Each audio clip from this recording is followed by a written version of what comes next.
നമസ്കാരം ഷൈജേട്ടാ. നമസ്കാരം ഷൈജേട്ടാ, നമ്മൾ വീണ്ടും കണ്ടുമുട്ടിയിരിക്കുകയാണ്. അപ്പം ഇന്ന് നമ്മളൊരു ചോദ്യത്തിലേക്ക് കടക്കുമ്പോൾ, അല്ലെങ്കിൽ ഇന്ന് നമ്മൾ ഒരു മാറ്ററിലേക്ക് കടക്കുമ്പോൾ, അതൊരു കമ്പനീനെ അല്ലെങ്കിൽ ഒരു പ്രസ്ഥാനത്തിനെ ഏറ്റവും നന്നായിട്ട് മുൻപോട്ട് കൊണ്ടുപോകാനുള്ള ഒരു ആസ്പെക്റ്റ് ആണോ എന്നൊരു ആഗ്രഹം ഉണ്ടായിരുന്നു. അതുകൊണ്ട് തന്നെ ഞാൻ ചോദിക്കാൻ എടുത്തിരിക്കുന്ന ഒരു വിഷയം അതിന് റിലേറ്റ് ചെയ്ത് വരുന്ന ഒരു വിഷയമാണ്. ഒരു കമ്പനി അല്ലെങ്കിൽ ഒരു സ്ഥാപനം മുന്നോട്ട് കൊണ്ടുപോകുമ്പോൾ ആ കൊണ്ടുപോകുന്ന വ്യക്തിക്ക്, ആ വിഷണറിക്ക് ഒരുപാട് വിഷൻസ് ഉണ്ടാകും. ഈ വിഷൻസിനെ ഫുൾഫില്ല് ചെയ്യാൻ വേണ്ടി ഒരുപാട് ഘടകങ്ങളുണ്ടാകും. ഈ ഒരു പില്ലേഴ്സിൽ ഏറ്റവും സ്ട്രോങ് ആയിട്ട് നിൽക്കുന്ന ഒരു പില്ലറാണ് HR, ഹ്യൂമൻ റിസോഴ്സ് എന്ന് പറയുന്നത്. അപ്പം ഇതിനെ എങ്ങനെയാണ് ഈ വിഷണറി ആയിട്ടുള്ള വ്യക്തി മുൻപോട്ട് കൊണ്ടുപോയി അതിനെ HR എന്ന് പറയുന്ന സെഗ്മെന്റ് എത്രത്തോളം ബ്യൂട്ടിഫുൾ ആയിട്ട് കൊണ്ടുപോയി നടന്നാലാണ് ഈ ഒരു പ്രസ്ഥാനം അദ്ദേഹം ഉദ്ദേശിക്കുന്ന ലെവലിലേക്ക് എത്താൻ സാധിക്കുക? അന്ന പറഞ്ഞ പോയിന്റ് ഹ്യൂമൻ റിസോഴ്സ് എന്ന് പറഞ്ഞപ്പോൾ അന്ന തന്നെ ഇപ്പോൾ പറഞ്ഞു, അതാണ് ഏറ്റവും ഇമ്പോർട്ടൻറ്റ് പില്ലർ. ഞാനൊരു ക്വസ്റ്റ്യൻ ഓപ്പൺ ആയിട്ട് എന്നോട് ചോദിച്ചോട്ടെ. തീർച്ചയായിട്ടും. അന്നയുടെ എക്സ്പീരിയൻസിൽ എത്ര സ്ഥാപനങ്ങളിലെ ഉടമസ്ഥന്മാരോ മാനേജ്മെന്റോ ഇങ്ങനെ തിങ്ക് ചെയ്യുന്നുണ്ട്? എനിക്ക് തോന്നുന്നില്ല ഒരുപാട് പേര് തിങ്ക് ചെയ്യുന്നു. അതാണ് നമ്മുടെ ഒരു പ്രശ്നം. നമ്മൾ ഈ സീരീസ് ആയിട്ട് നമ്മൾ ഡിസ്കസ് ചെയ്യുന്നതിലെല്ലാം നമ്മളൊരു സ്ഥാപനത്തിൻ്റെ ഒരു പോയിന്റിൽ എത്തിക്കഴിയുമ്പോൾ അതിൻ്റെ വളർച്ചയോ തളർച്ചയോ പറ്റിയാണ് നമ്മൾ ഇതുവരെയുള്ള ഡിസ്കഷൻസ് നടന്നത്. അതിൻ്റെ ഒരു കാരണം, പല കാരണങ്ങൾ പറഞ്ഞ് നമ്മൾ പല രീതിയിലും പല കാരണങ്ങൾ പറഞ്ഞു. ഏറ്റവും വലിയൊരു കാരണം ഇത് തന്നെയാണ്.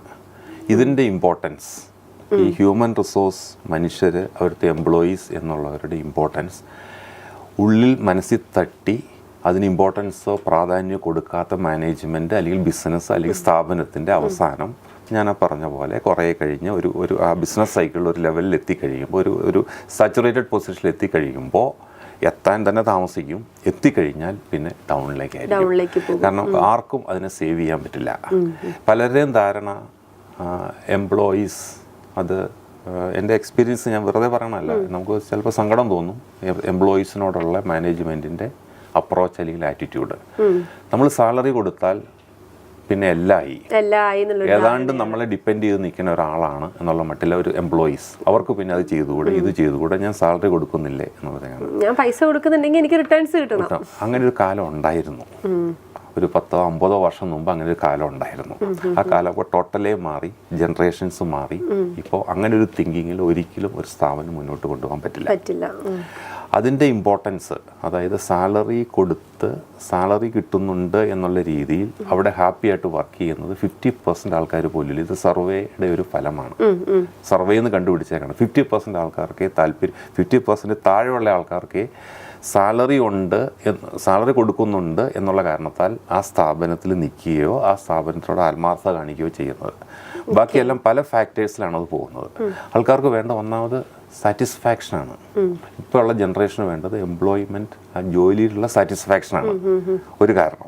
ഇനി സാറ്റിസ്ഫാക്ഷൻ എങ്ങനെ ഉണ്ടാക്കാന്നുള്ളത് ഞാൻ എക്സ്പ്ലെയിൻ ചെയ്യാം. ഒന്നത്, സാലറി കിട്ടുന്നതുകൊണ്ട് മാത്രം സാറ്റിസ്ഫാക്ഷൻ 50% താഴെ ആൾക്കാർക്കേ ഉള്ളൂ ഈ സാലറി മാത്രം മേടിച്ച് ജോലി ചെയ്തു പോകുന്നു എന്നുള്ളത്. ബാക്കിയുള്ളവർ നോക്കുന്ന വേറെ ഒത്തിരി ഡിഫറെൻ്റ് ആംഗിളിലാണ് നോക്കണേ. അത് മനസ്സിലാക്കി പെരുമാറുന്ന അല്ലെങ്കിൽ ആക്ഷൻസ് എടുക്കുന്ന അല്ലെങ്കിൽ പോളിസീസ് ഉണ്ടാക്കുന്ന മാനേജ്മെൻറ്റ് അല്ലെങ്കിൽ ലീഡർഷിപ്പ് ആണ് നമ്മൾ മറ്റേ സ്കെയിലിലേക്ക് പോകാനുള്ള, സക്സീഡിൽ പോകാനുള്ള സാധ്യത കൂടുതൽ. അപ്പോൾ ഒരു എംപ്ലോയി തീർച്ചയായിട്ടും ഹാപ്പി ആക്കണം അല്ലെങ്കിൽ സാറ്റിസ്ഫൈഡ് ആക്കണം. ഓക്കെ, ഇത് ഒരു കാരണം. പിന്നെ രണ്ടാമതുള്ളത് ജോബ് സെക്യൂരിറ്റി. നമുക്ക് ജോലി ഉണ്ട് എന്നുള്ള കാരണം. ജോബ്, അതുപോലെ ജോലി സ്വന്തം മാത്രമല്ല, പല കേസുകളിലും നമ്മുടെ ഫാമിലിയോട് കൂടിയുള്ള സെക്യൂരിറ്റി അവിടെ എൻഷുർ ചെയ്യുന്നുണ്ട്. പിന്നെ ഇതിലൊക്കെ ഉപരി ഇപ്പോഴത്തെ ജനറേഷൻ നോക്കുന്ന അവർ എന്തുമാത്രം എൻഗേജ്ഡ് ആണ്. അവർ പഠിച്ചു അല്ലെങ്കിൽ അവർ സ്പെഷ്യലൈസ്ഡ് ഏരിയയിൽ അവർക്കത് കോൺട്രിബ്യൂട്ട് ചെയ്യാൻ പറ്റുന്നുണ്ടോ? ഈവനിങ് നമ്മൾ ജോലി കഴിഞ്ഞ് പോകുമ്പോൾ നമുക്കൊരു സാറ്റിസ്ഫാക്ഷൻ ഉണ്ടോ? Self satisfaction. ബാക്കി അപ്രീസിയേഷൻ, മോട്ടിവേഷനൊക്കെ പുറകെ വരേണ്ട കാര്യങ്ങളാണ്. ആദ്യം സെൽഫായിട്ട് സാറ്റിസ്ഫാക്ഷൻ ഉണ്ടോ, ഞാനിത് ചെയ്തു എന്ന് വിചാരിച്ചിട്ട്. ഇത്രയും കാര്യങ്ങൾ നോക്കിയിട്ടൊക്കെയാണ് ആൾക്കാർ ഇപ്പോൾ ഇതിൽ നിൽക്കുന്നത്. അപ്പം നമ്മൾ ആ ഒരു അപ്രോച്ച്, ഇതൊരു ഏറ്റവും വലിയ ഇമ്പോർട്ടൻറ്റ് ആസ്പെക്റ്റാണ്, ഏരിയ ആണ് എന്നുള്ളൊരു ഒരു പോളിസി അല്ലെങ്കിൽ ഒരു ധാരണ ഇതിൻ്റെ ഉടമസ്ഥൻ്റെ ഉള്ളിൽ തട്ടി ഇല്ല എങ്കിൽ, ഉള്ളിൽ തട്ടി വേണം, പുറമെ കാണിച്ചിട്ട് കാര്യമില്ല. അപ്പോൾ അതിലേക്ക് വേണ്ടിയിട്ട് എന്ത് ചെയ്യണം? അവരിലേക്ക് ഇൻവെസ്റ്റ് ചെയ്യാൻ തയ്യാറാവണം. എങ്ങനെയാണ് ഇൻവെസ്റ്റ് ചെയ്യുന്നത്? അല്ല അത് ഞങ്ങളുടെ ഓഫീസിൽ ചെയ്യുന്ന കുറച്ച് കാര്യങ്ങളുണ്ടല്ലോ, അത് വെച്ചിട്ടാണ് ഞാൻ പെട്ടെന്ന് പറഞ്ഞത്. അത് ശരിക്കും പറഞ്ഞാൽ അതൊരു എക്സ്പെൻസ് ആയിട്ട് കണക്കാക്കരുത്.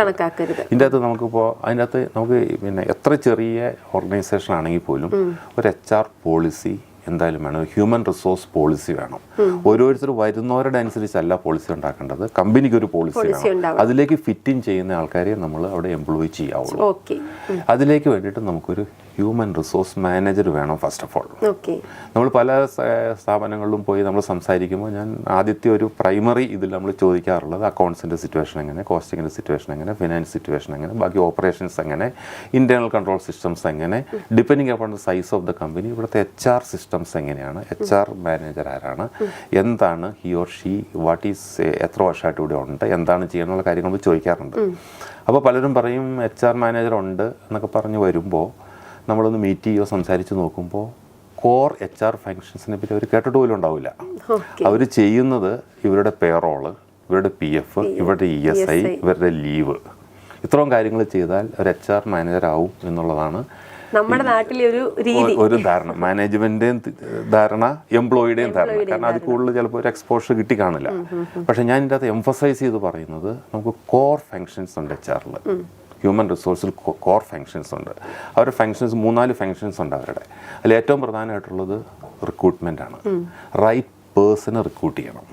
അപ്പോൾ കിട്ടുന്ന ആളെ എടുക്കുകയല്ല, അപ്പോൾ ജോബ് ഡിഫൈൻ ചെയ്യണം. ഇന്ന ജോബ് ഇതാണ് നമുക്ക് വേണ്ടത്, ആ ക്രൈറ്റീരിയ ഉള്ള ആളെ എടുക്കണം. 1. 2, അവർക്ക് പ്രോപ്പറായിട്ട് ബ്രീഫ് ചെയ്ത്, കാരണം നമുക്കൊരു കൾച്ചർ, ഒരു ഓർഗനൈസേഷൻ്റെ കൾച്ചറിലേക്ക് അവരെ കൊണ്ടുവരണമെങ്കിൽ പ്രോപ്പറായിട്ട് ബ്രീഫ് ചെയ്ത് ഇൻഡക്റ്റ് ചെയ്യണം. ആ ഇൻഡക്ഷൻ തന്നെ അവർ അവിടുത്തെ സർവ്വ കാര്യങ്ങളും അറിഞ്ഞിരിക്കണം. നിയമങ്ങൾ, നിയമാവലി, കൾച്ചർ, ബാക്ക്ഗ്രൗണ്ട്, അതൊക്കെ ഒരു പ്രൊഫഷണൽ HR-ന് ചെയ്യാൻ പോകും, HR മാനേജർക്ക് ചെയ്യാൻ പറ്റുള്ളൂ. ഇനി അവരുടെ job profile, job KRIS, KPI എന്നൊക്കെ പറയും, കീ റിസൾട്ട് ഏരിയാസ്, നിങ്ങൾ എന്തൊക്കെയാണ് നിങ്ങളെ എടുത്തിരിക്കുന്നത് ഇന്ന കാര്യങ്ങൾ ചെയ്യാൻ വേണ്ടിയിട്ടാണ് എന്നുള്ളത് അവർ പറഞ്ഞ് മനസ്സിലാക്കണം. ഞാൻ പറഞ്ഞ പല സ്ഥലത്തും പോലെ 10-60 ആൾക്കാർ വർക്ക് ചെയ്യുന്നതിൽ അവർ കേട്ടിട്ട് പോലുമില്ല എന്താ KRI എന്ന്. അപ്പോൾ എന്തിനാ ജോലി ചെയ്തെന്ന് ആ ജോലി ചെയ്തോളാൻ പറയും. പക്ഷേ അത് അവർ ചെയ്യേണ്ട കാര്യങ്ങൾ നമ്മൾ ഡിഫൈൻ ചെയ്യണം. 5 മെയിൻ കാര്യങ്ങൾ, 5 സബ്സിഡറി കാര്യങ്ങൾ നോർമലി കൊടുക്കും, ഡിപ്പെൻഡിങ് അപ്പോൺ ദി ഓർഗനൈസേഷൻ. എന്തായാലും 5 മെയിൻ കാര്യങ്ങൾ, ഇന്ന കാര്യങ്ങൾക്കാണ് നിങ്ങൾ എടുത്തിരിക്കുന്നത്, കീ റിസൾട്ട് ഏരിയാസ്, ഇവിടെയാണ് നിങ്ങൾ റിസൾട്ട് ഉണ്ടാക്കേണ്ടത്. ഇത് മെഷറബിൾ ആയിരിക്കണം. നമുക്ക് മെഷർ ചെയ്യാൻ പറ്റണം. ഓൺ എ സ്കെയിൽ ഓഫ് 10 നിങ്ങൾ എത്ര ഓരോ പോയിന്റിൽ എടുത്തിട്ട് നിങ്ങൾ 8 ആണോ 7 ആണോ, അത് പീരിയോഡിക്കലായിട്ട് ചെയ്താൽ അത്രയും നല്ലത്. മാസത്തിലൊരിക്കലോ 3 മാസത്തിലോ. അപ്പോൾ നമുക്കൊരു എംപ്ലോയിയെ നമുക്ക് അസസ് ചെയ്യാൻ പറ്റും. എന്തെങ്കിലും കുറവുണ്ടെങ്കിൽ ട്രെയിൻ ചെയ്ത് എടുക്കാൻ പറ്റും. അപ്പോൾ നമ്മൾ അത്രയും കാര്യങ്ങൾ ചെയ്യാനുള്ള ഒരു പ്രൊഫഷണൽ സെറ്റപ്പാണ് വേണ്ടത്. പക്ഷെ എനിക്ക് തോന്നുന്നു നമ്മുടെ നാട്ടിലെ പ്രസ്ഥാനങ്ങൾ ഇപ്പോൾ ഒരു ഇന്റർവ്യൂവിന് എടുത്തു കഴിഞ്ഞിട്ടുണ്ടെങ്കിൽ, ഇപ്പോൾ മാർക്കറ്റിംഗ്, സെയിൽസ് ആൻഡ് മാർക്കറ്റിംഗ് നോക്കുന്നവരാണെങ്കിൽ ക്ലോസ് ചെയ്യുന്നു, കസ്റ്റമറെ ക്ലോസ് ചെയ്യാനുള്ള കപ്പാസിറ്റി ഉണ്ടോ എന്ന് നോക്കും, അല്ലെങ്കിൽ അവർക്ക് ടാർഗറ്റ് കൊടുത്തിട്ടുണ്ടാവും. നമ്മളൊരു അഡ്മിനെ എടുത്തേക്കുവാണെങ്കിൽ ഇവരെ എല്ലാവരെയും മാനേജ് ചെയ്യാൻ പറ്റുന്നുണ്ടോ, ഇങ്ങനത്തെ കാര്യങ്ങൾ നോക്കും. പക്ഷെ ഒരിക്കലും ഒരു HR-നെ എടുക്കുമ്പോൾ ഇത്രയും ക്വാളിറ്റീസ് നോക്കുന്നുണ്ടെന്ന് എനിക്ക് തോന്നുന്നില്ല. അല്ല, HR-ന്റെ ഫങ്ഷൻസ് ആണ് ഇതെല്ലാം. അതായത് ഇന്ന ഈ വെർട്ടിക്കലിൽ എല്ലാ ആളെ എടുക്കുമ്പോഴും അതാത് പോയിന്റിലേക്ക് എന്തിനു വേണ്ടിയിട്ടാണ് എടുത്തിരിക്കണേ അതുപോലെ എടുക്കണം. അല്ലെങ്കിൽ ഇപ്പം എന്നാ പറഞ്ഞ പോലെ ജനറലൈസ് ചെയ്ത് എടുക്കാനേ പറ്റുള്ളൂ. ഒരു കോർ HR ഡിപ്പാർട്ട്മെന്റ് അവിടെ ഇല്ലെങ്കിൽ ജനറലൈസ് ചെയ്ത് എടുക്കാൻ പറ്റുള്ളൂ.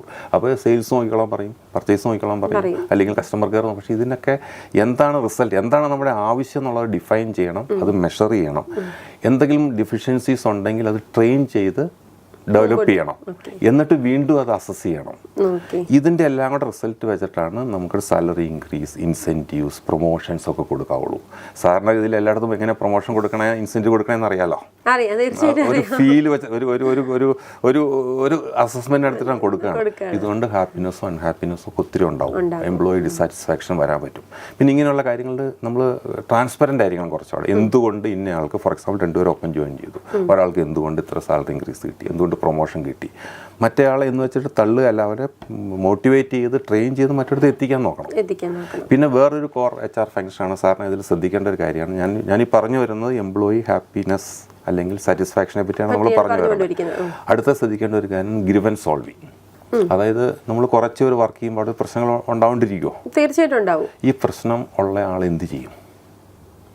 ഒരു നല്ലൊരു HR ഡിപ്പാർട്ട്മെന്റ് ഇല്ല, HR സീസൺഡ് HR ഹെഡ് ഇല്ലെങ്കിൽ, അല്ലെങ്കിൽ HR ഡിപ്പാർട്ട്മെന്റ് ഇല്ലെങ്കിൽ ഈ പ്രോബ്ലമായിട്ട് ഇവർ എന്ത് ചെയ്യും? അത് കൂടിക്കൊണ്ടേയിരിക്കും.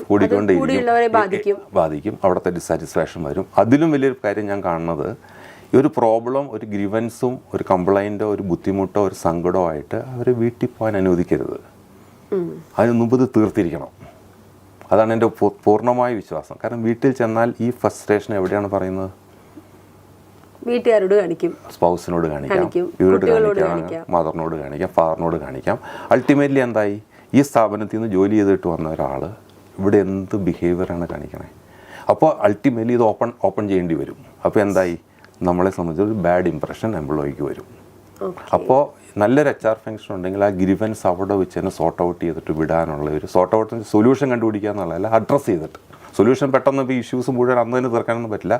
അഡ്രസ്സ് ചെയ്തിട്ട് അതിനൊന്ന് പാസിഫൈ ചെയ്തിട്ട് ഒരു കോൺഫിഡൻസോട് കൂടി വീട്ടിലേക്ക് വിടാൻ പറ്റും. ഇതെനിക്ക് പെട്ടെന്ന് റിലേറ്റ് ചെയ്യാൻ പറ്റും. കാരണം നമ്മുടെ ഒരു കമ്പനി വലിയ എംപ്ലോയീസ് ഒത്തിരി പേരൊന്നും ഇല്ലെങ്കിലും നമ്മളുള്ള ടീമിനെ വെച്ചിട്ട് നമ്മൾ മുമ്പോട്ട് പോകുമ്പോൾ ഞങ്ങളെ ഏറ്റവും കൂടുതൽ വൈകുന്നേരം ഞങ്ങൾ രാവിലെയൊക്കെ ഈ ചീത്ത വിളിക്കുമല്ലോ, എന്നാണെങ്കിലും ഇവരെന്തെങ്കിലുമൊക്കെ ചെയ്യാതിരിക്കും.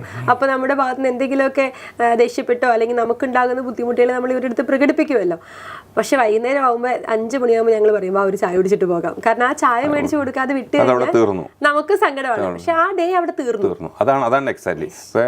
രംഗുവിൻ്റെ ഒക്കെ ഇങ്ങനെ ഒരു കയ്യിൽ ഒതുങ്ങുന്ന ഒരു സെറ്റപ്പ് ആയതുകൊണ്ട് ചെയ്യാൻ പറ്റും. കുറേ പേര് വർക്ക് ചെയ്യുന്നു, ഒരു CEO, മാനേജിംഗ് ഡയറക്ടർ അങ്ങനെയൊക്കെ ഉള്ള കമ്പനി അങ്ങോട്ടങ്ങ് എത്തില്ല. അപ്പോൾ എന്തായി? ഇമ്മീഡിയറ്റ് മാനേജർ വഴി അത് HR എത്തുന്നു, സോർട്ട് ഔട്ട് ചെയ്യണം. ഇനി മാനേജർ വഴി പോകാൻ പറ്റിയില്ലെങ്കിൽ പോലും ഒരു പോംവഴി കാണണം HR എത്തിക്കാനായിട്ട്. HR അത് കിട്ടിക്കഴിഞ്ഞാൽ ഇമ്പോർട്ടൻസ് മനസ്സിലാക്കിയിട്ട് അതിന് സൊല്യൂഷൻ ഞാൻ അത് സോൾവ് ചെയ്യാന്നുള്ളതല്ല, എൻ്റെ എന്താണ് പ്രശ്നം അത് മുഴുവൻ തീർക്കാന്നുള്ളതല്ല, അത് അഡ്രസ്സ് ചെയ്യണം. അപ്പോൾ നമ്മൾ കണ്ടു അഡ്രസ്സ് ചെയ്യാന്നുള്ളൊരു ഇതുണ്ടെങ്കിൽ അത് ആ പ്രശ്നം അവിടെ തീരും. അപ്പോൾ നമ്മുടെ കമ്പനിയെ പറ്റിയുള്ള ഇമേജും എല്ലാം കുറച്ചുകൂടെ പ്രൊട്ടക്റ്റ് ചെയ്യാൻ പറ്റും. പിന്നെ അഡ്രസ്സ് ചെയ്ത് ഒരു പ്രോബ്ലം അഡ്രസ്സ് ചെയ്യാണ്ട് വിടുന്നു, അഡ്രസ്സ് ചെയ്തിട്ട് വിടുന്നു, നമ്മൾ എന്ത് വ്യത്യാസമുണ്ട്? പിന്നെ അടുത്തൊരു ഒരു കോർ ഫംഗ്ഷനാണ് ട്രെയിനിങ്. ഓക്കെ, ഞാൻ അതിനകത്തേക്ക് ചോദിക്കാൻ മതിയായിരുന്നു. ഇപ്പം ഒരുപാട് എനിക്ക് ഷായ്ച്ചിനോട് സംസാരിക്കുമ്പോൾ ഏറ്റവും ഇഷ്ടമുള്ള കാര്യം ഒരുപാട് കേസ് സ്റ്റഡികൾ പറയും. അപ്പോൾ HR വളരെ നല്ല രീതിയിൽ മുന്നോട്ട് പോയിക്കൊണ്ടിരുന്ന സ്ഥാപനത്തിൽ HRൻ്റെ പ്രശ്നങ്ങൾ കൊണ്ട് അല്ലെങ്കിൽ ഈ സ്റ്റാഫിൻ്റെ പ്രശ്നങ്ങൾ കൊണ്ട് കമ്പനിക്ക് ഉണ്ടായിരിക്കുന്ന ബുദ്ധിമുട്ടുകളെ സോർട്ട് ഔട്ട് ചെയ്തിട്ടുണ്ടാവുമെന്ന് ഞാൻ പ്രതീക്ഷിക്കുന്നു. അങ്ങനെ ഒരു കേസ് സ്റ്റഡി, കാരണം ഇപ്പോൾ ഇത് കണ്ടുകൊണ്ടിരിക്കുന്നവർക്കാണെങ്കിലും എല്ലാവരുടെയും ഉള്ളിലുമുള്ളൊരു ചോദ്യമായിരിക്കും ഈ HR-നെ എങ്ങനെ നന്നായിട്ട് കൊണ്ടുപോകാമെന്നുള്ളത്. അപ്പോൾ ഇങ്ങനെ ഒരു കേസ് സ്റ്റഡി നമ്മുടെ പ്രേക്ഷകർക്ക് വേണ്ടിയിട്ടൊന്ന് വിവരിക്കാം. ഞാൻ ഒരെണ്ണം ആദ്യം പറഞ്ഞിട്ട് ഈ പുറത്തൊരു പോയിന്റിലേക്ക് വരാം. ഒരു പർട്ടിക്കുലർ ഇൻഡസ്ട്രി, അതിൻ്റെ അകത്ത് 200 പേര് വർക്ക് ചെയ്യുന്ന ഒരു സ്ഥാപനമാണ് സോഫ്റ്റ്വെയർ. അപ്പോൾ അവരൊക്കെ ബിസിനസ് വലിയ കുഴപ്പമൊന്നുമില്ല, നമ്മൾ വിചാരിക്കണ പോലെ അത്ര വലുതുമല്ല. But they have good business, good profit and all. അപ്പോൾ എൻ്റെ പോയിന്റ് ഞാനവിടെ പോയി മീറ്റ് ചെയ്ത് കഴിഞ്ഞപ്പോൾ 200 പേര് വർക്ക് ചെയ്യുന്നതിൽ ഒരു 40 പേരോളം ആൺകുട്ടികളുണ്ട്, ഒത്തിരി മജോറിറ്റി ലേഡീസാണ്. അപ്പോൾ കുഴപ്പമില്ല, ബിസിനസ്സൊക്കെ കിട്ടുന്നുണ്ട്. വേറൊരു പിന്നെ ഒരു മെയിൻ ഒരു ഇത് US-ലുണ്ട്. അപ്പോൾ അതൊക്കെ വെച്ചിട്ട് ബിസിനസ്സൊക്കെ നടന്നു പോകുന്നുണ്ട്. അപ്പോൾ ഞാൻ ഇമ്മീഡിയറ്റ്ലി സജസ്റ്റ് ചെയ്തു നമുക്കൊരു HR മാനേജർ വേണം. കാരണം ഇത്രയും പേര് വർക്ക് ചെയ്യുമ്പോൾ തീർച്ചയായിട്ടും അതും ഒരു സർവീസ് ഏരിയ ആണ്, സോഫ്റ്റ്വെയർ ഡെവലപ്മെൻ്റ് ഒക്കെയാണ്, കസ്റ്റമറുമായിട്ട് ഡീൽ ചെയ്യേണ്ടതുണ്ട്. അപ്പോൾ നമുക്കൊരു HR മാനേജർ ഇല്ലെങ്കിൽ ഇവരുടെ നമുക്ക് സ്കെയിൽ ചെയ്യാൻ പറ്റില്ല ഇതെങ്ങനെ പോകുന്നു എന്നുള്ളത്. അപ്പോൾ എൻ്റെ MD പറഞ്ഞത്, ഇവിടുത്തെ ഒരു നോൺ ബ്രാൻഡാണ്. എൻ്റെ MD പറഞ്ഞത് ആക്ച്വലി അതിനൊരു ബഡ്ജറ്റ് ഇട്ടായിരുന്നു. പിന്നെ ഞങ്ങൾ ആലോചിച്ചപ്പോൾ ആ ബഡ്ജറ്റ് കൊണ്ട് ഒരു ഡെവലപ്പറോടെ എടുത്താൽ അത്രയും കൂടുതൽ നമുക്ക് ഇത് ഡെവലപ്പ് ചെയ്യാമല്ലോ. ഇതുകൊണ്ട് വലിയ പ്രയോജനം കിട്ടുമോ? ആവശ്യത്തിന് HR ഒക്കെ ഉണ്ട്. ഈ എന്താണ് HR എന്ന് അന്വേഷിച്ചപ്പോൾ ഞാൻ ആദ്യം പറഞ്ഞ പോലെ ഇത് റിട്ടേൺസ് കൊടുക്കുക, PF കഴിക്കുക, സാലറി പ്രോസസ് ചെയ്യുക, ലീവ് പ്രോസസ് ചെയ്യുന്ന ആളാണ് HR എന്നുള്ളത്. കാരണം ഞാൻ ആദ്യം പറഞ്ഞ പോയിന്റ് മാനേജ്മെന്റും ഇവരും ധരിച്ചിരിക്കണം. ഞാൻ അതിനുശേഷം അതിൻ്റെ CEOയെ മീറ്റ് ചെയ്തു. അപ്പോൾ CEOയുടെ തന്നെ മീറ്റ് ചെയ്ത് കഴിഞ്ഞപ്പോൾ ഞാൻ പറഞ്ഞു, നിങ്ങളൊരു എക്സ്പീരിയൻസ്ഡ് പേഴ്സണാണ്, കുറച്ച് എക്സ്പോഷറൊക്കെ ഉള്ള ആളാണ്, പക്ഷെ എന്തുകൊണ്ട് ഈ ഒരു ഗ്യാപ്പ് ഫീൽ ചെയ്യുന്നില്ലെന്ന് ചോദിച്ചു. അപ്പോൾ പുള്ളി പറഞ്ഞു യെസ് വെരി മച്ച്, പക്ഷെ അൺഫോർച്ചുനേറ്റ്ലി മുകളിൽ ആ കൺസീവ് ചെയ്യാത്തതുകൊണ്ട് ഒറിജിനൽ ഓണേഴ്സ് കൺസീവ് ചെയ്യാത്തതുകൊണ്ട് ചെയ്യാൻ പറ്റുന്നില്ല. But it is running. ഇനി വളർന്ന ഏത് കമ്പനിയും നോക്കുക, ഏത് കമ്പനി കണ്ണടച്ചെടുത്തു ഗ്രോത്ത് ഉള്ള ഏത് കമ്പനിയും നോക്കിക്കോ, അവർക്ക് HR-ൻ്റെ ഡ്യൂ ഇമ്പോർട്ടൻസ് അവിടെ കൊടുക്കുന്നുണ്ടാവും. അവരെ ടേക്ക് കെയർ ചെയ്തിട്ടേ വേറെ എന്തും ഉള്ളൂ. ഇപ്പം നമ്മൾ എന്ത് കൊണ്ടുവന്നാലും, നമ്മൾ എന്ത് ഇന്നോവേഷൻ കൊണ്ടുവന്നാലും, എന്ത് പ്രോഡക്റ്റ് കൊണ്ടുവന്നാലും, എന്ത് സർവീസ് കൊണ്ടുവന്നാലും ജസ്റ്റ് മനുഷ്യർ വഴിയല്ലേ ഇത് ചെയ്യാൻ പറ്റുള്ളൂ. തൽക്കാലം മനുഷ്യർ വഴിയല്ലേ ചെയ്യുള്ളൂ. കുറെ കഴിഞ്ഞാൽ അവർ സാറ്റിസ്ഫൈഡ് ആയിട്ടല്ല മൂവ് ചെയ്യണമെങ്കിൽ അതിൻ്റെ അർത്ഥം എന്താണ്? അതിൻ്റെ പകുതി പ്രൊഡക്ടിവിറ്റി അവിടെ കിട്ടുള്ളൂ. അപ്പോൾ അങ്ങനെയാണ് നമ്മൾ കമ്പനികൾ നഷ്ടത്തിലേക്ക് പോകാനുള്ള ഒരു കാര്യം. ഇപ്പൊ ഇത് ഷൈച്ചൻ ഇത് പറയുമ്പോൾ എന്റെ മനസ്സിലേക്ക് ഓടി വരുന്നത് ഇവിടെ വളർന്നു വന്ന പല ബ്രാൻഡുകളും ഇപ്പൊ നമ്മൾ ഒരുപാട് ബ്രാൻഡിങ്ങുമായിട്ട് ഭാഗമായിട്ട് ഒരുപാട് പേര് ഇവിടെ നിൽക്കുന്നുണ്ട്. അപ്പൊ ഇവരുടെയൊക്കെ ഓഫീസിൽ നമ്മൾ കണ്ട അന്ന് മുതൽ നിൽക്കുന്ന ആ എംപ്ലോയീസിന്റെ ഫേസ് ആണ് എന്റെ മനസ്സിലേക്ക് വരുന്നത്. കാരണം അവിടെ നമ്മൾ ചെന്നപ്പോഴും അവരവിടെ ഉണ്ട്, ഇപ്പോഴും അവരവിടെ ഉണ്ട്. ഇപ്പൊ അവരോട് ചോദിച്ചാൽ ഈ കമ്പനി തുടങ്ങി ഇപ്പോഴും ചിലപ്പോൾ ഇവരെല്ലാവരും അവിടെ ഉണ്ടായിരുന്നവരായിരിക്കണം. അവരുടെയൊക്കെ ഫേസ് ആയി ഇപ്പൊ എന്റെ മനസ്സിലേക്ക് ഓടി വരുന്നത്. തീർച്ചയായിട്ടും അങ്ങനെ ഒരു സെക്ഷൻ ഉണ്ട്. പക്ഷേ ഇതിൻ്റെ അകത്ത് നമുക്ക് എന്ന് വെച്ചാൽ നമ്മൾ ഗ്രോ ചെയ്ത് വരുമ്പോഴത്തേക്കും നമുക്ക് ന്യൂ ബ്ലഡ് വരണം. ഇതൊരു ഭയങ്കര ഒരു ശരിക്കും സയൻസ് ആയിട്ട് തന്നെ കാണണം. നമുക്ക് പുതിയ പുതിയ ആൾക്കാർ വന്നാലേ പുതിയ ഇന്നോവേഷൻസ് വരാൻ പറ്റുള്ളൂ. അപ്പോൾ പഴയ എംപ്ലോയീസിനെ എന്ത് ചെയ്യണം, അവരെങ്ങനെ സാറ്റിസ്ഫൈഡ് ആക്കാൻ പറ്റും, അവരെങ്ങനെ ട്രെയിൻ ചെയ്ത് ഡെവലപ്പ് ചെയ്യാൻ പറ്റും, അങ്ങനെയുള്ള കാര്യങ്ങളെല്ലാം ഇതൊരു പോളിസി, ഇതൊരു ഒരു സീരിയസ് മാറ്ററാണ് ശരിക്കും.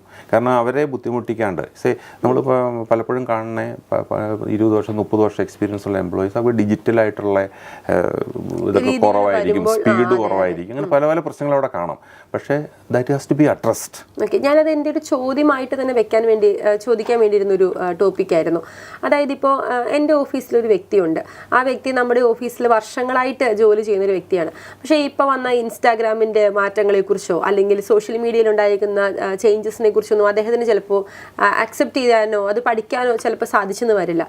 അപ്പോൾ ആ ഒരു പൊസിഷനിലേക്ക് നമ്മൾ പുതിയൊരാളെ റിക്രൂട്ട് ചെയ്യുമ്പോൾ ഈ വ്യക്തിയുടെ ഈഗോനെ ഹേർട്ട് ചെയ്യാതെ വേണം നമ്മൾ പ്ലേസ് ചെയ്യാനായിട്ട്.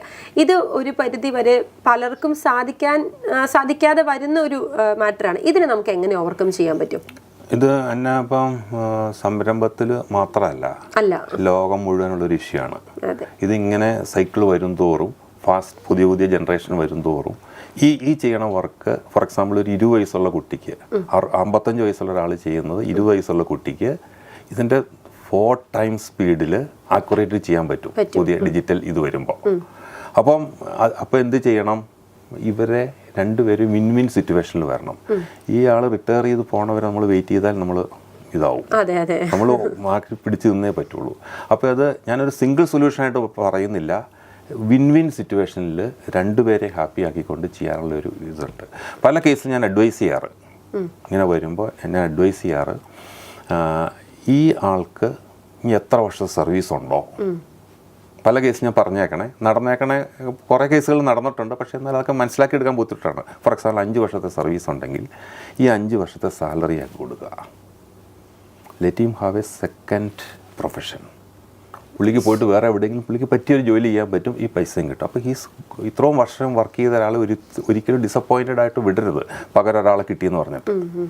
മനസ്സിലായില്ലേ?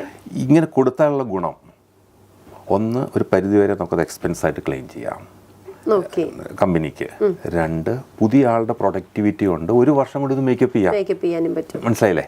പിന്നെ ഈ സാലറിയുടെ അത്രയും കോസ്റ്റ് വരില്ല പുതിയ ജനറേഷൻ വരുമ്പോൾ. അപ്പോൾ അവിടെ ഒരു സേവിങ്, പ്രൊഡക്ടിവിറ്റി സേവിങ്, ഇത് കേസ് ടു കേസ് ആയിട്ട് ചെയ്യാൻ പറ്റുള്ളൂ. മനസ്സിലായി. അപ്പൊ നമ്മൾ ഇതുവരെ സംസാരിച്ചത് ഒരു സ്ഥാപനത്തിൽ HR-ന്റെ ഒരു പ്രസക്തിയെ കുറിച്ചായിരുന്നു. അപ്പം എല്ലാവർക്കും അത് ഡീറ്റെയിൽ ആയിട്ട് മനസ്സിലായിട്ടുണ്ടാവും എന്ന് ഞാൻ പ്രതീക്ഷിക്കുന്നു. പിന്നെ ഈ ഒരു ചുരുങ്ങിയ സമയം നമുക്ക് ഡീറ്റെയിൽ ആയിട്ട് പറയാൻ പറ്റത്തില്ല, പക്ഷെ നമുക്കതൊരു മനസ്സിലാക്കേണ്ട രീതികളിൽ നമ്മൾ സംസാരിച്ചിട്ടുണ്ട്. അപ്പോൾ വളരെയധികം സന്തോഷം. നമുക്ക് പുതിയൊരു ടോപ്പിക്കുമായിട്ട് അടുത്ത ദിവസം വീണ്ടും കാണാം. Thank you. ശരി, താങ്ക് യു.